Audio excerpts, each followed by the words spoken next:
Kisah Orang Kudus. Hari ini, tanggal 21 April. 1. Santo Anselmus, uskup dan pujangga gereja. Anselmus lahir di Aosta, Piedmont, kira-kira pada tahun 1033. Ayahnya Gundolfo, seorang politikus dan bangsawan Lombardia, sedang ibunya Ermenberga, seorang wanita Burgundia yang kaya raya.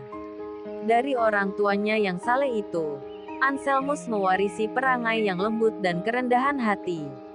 Anselmus bertumbuh besar menjadi seorang pemuda yang berbudi luhur dan suka beribadah. Oleh ayahnya Gundolfo, Anselmus yang brilian itu disiapkan untuk berkarya di bidang politik. Tetapi hal ini tidak sesuai dengan gerak nurani Anselmus. Ketika berusia 27 tahun, tahun 1060 Anselmus masuk biara Benediktin di Bec, dekat Rouen, Perancis. Di sana ia belajar di bawah bimbingan Lanfranc, seorang teolog kawakan di Eropa. Segera terlihat oleh Lanfranc bahwa Anselmus adalah seorang pemuda yang luar biasa pandai serta saleh. Ketika Lanfranc menjadi pemimpin biara di Caen pada tahun 1066, Anselmus diangkat menjadi pemimpin biara di Bec. Dalam kepemimpinannya itu, Anselmus menata biara itu menjadi suatu pusat ilmu pengetahuan dan kerohanian. Prestasinya melampaui prestasi Lanfranc, gurunya.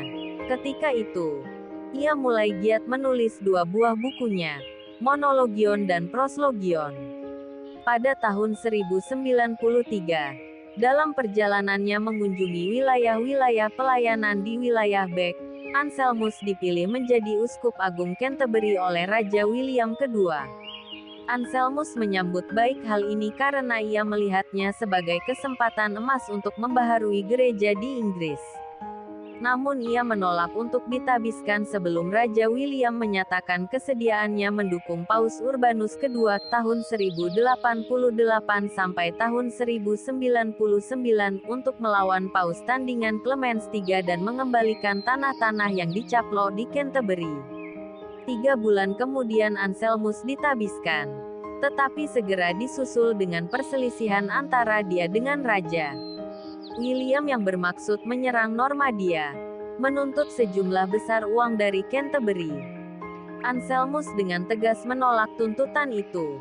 Sebaliknya, William melarang Anselmus pergi ke Roma untuk menerima pakaian kebesarannya, sebagai lambang martabatnya sebagai uskup agung, dan juga mengajukan berbagai tuduhan kepada Paus Urbanus II untuk melumpuhkan Anselmus.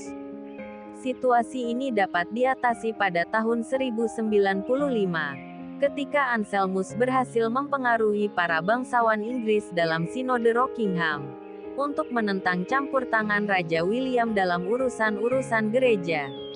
Kemudian pakaian kebesarannya itu dikirim ke Inggris, dan Anselmus menobatkan dirinya untuk menghindarkan segala hal yang bukan-bukan dari Raja William perihal martabatnya sebagai uskup agung Canterbury.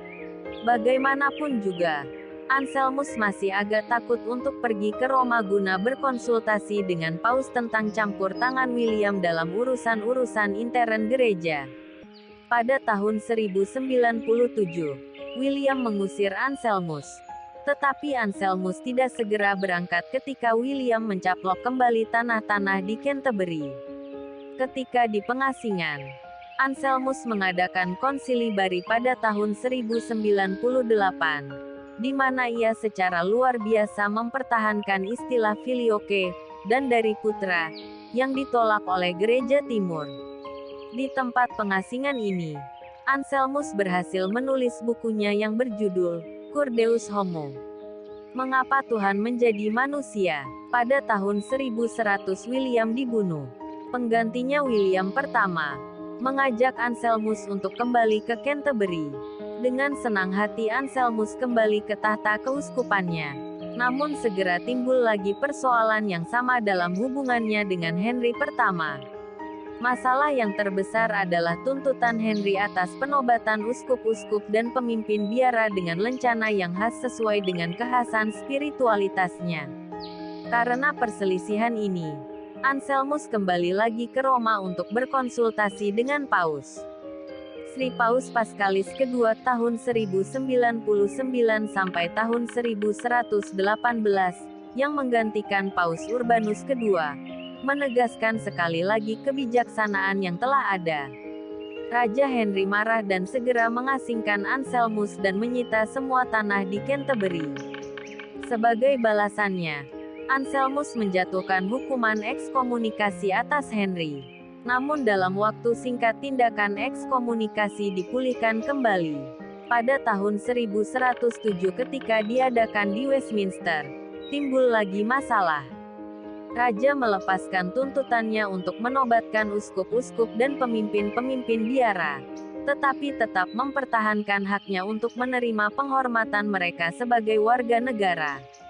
Anselmus menggunakan 2 tahun terakhir masa hidupnya untuk mendorong sinode-sinode regular, menghapuskan perdagangan budak belian dan meningkatkan penghayatan hidup selibat. Anselmus meninggal pada tahun 1109. Ia digelar sebagai pujangga gereja pada tahun 1720. 2. Santo Simon Barsabae, uskup dan martir. Uskup kota Persia ini tidak bersedia mengumpulkan pajak ganda dari orang-orang beriman dan tidak bersedia menyembah matahari. Oleh karena itu bersama banyak orang Kristen lain, ia dihukum mati pada hari Jumat Suci tahun 344. Santo Anselmus dan Santo Simon Barsabae, doakanlah kami. Kak Carla Channel.